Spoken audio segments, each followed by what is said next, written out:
अगर वीडियो पसंद आए तो लाइक और सब्सक्राइब जरूर करना। एक दिन ज़ैनब अपनी 3 सहेलियों के साथ नदी किनारे कपड़े धो रही थी। धूप निकली हुई थी, परिंदे चहचहा रहे थे, सब हंस हंस के बातें कर रही थी। ज़ैनब ने अपना लाल दोपट्टा एक पत्थर पर सूखने के लिए रख दिया, वही दोपट्टा जो नानी अम्मा ने ईद पर दिया था। अचानक हवा का झोंका आया और दोपट्टा उड़ गया। अरे मेरा लाल दोपट्टा, सहेली ने हैरानी से कहा। दोपट्टा ऐसे गायब हुआ जैसे कोई उड़ा ले गया हो।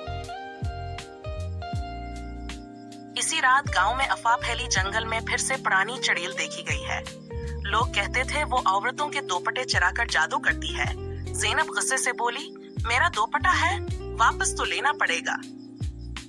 ज़ैनब और सहेलियां निकली चड़ेल की तलाश में, हाथ में लालटीन, जेब में नमक और हंसी की तूपें।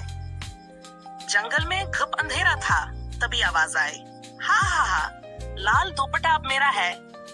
दरख्त के पीछे चड़ेल खड़ी थी, लंबे बाल, लाल आंखें, हाथ में ज़ैनब का दोपट्टा। ज़ैनब ने कहा, ओ चड़ेल बाजी, दोपट्टा वापस करो, वरना तेरे बालों में चोटी बांध देंगे। सहेली बोली, और हर जमा को तुझे मेहंदी लगाएंगे।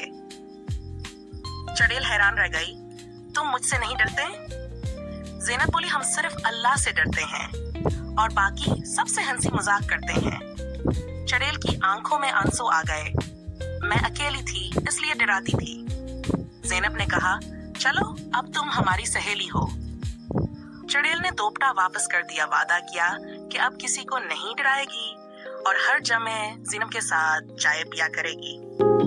जो बड़े लगते हैं वो अक्सर तन्हा होते हैं। मोहब्बत और हंसी दुश्मन को भी दोस्त बना देती है।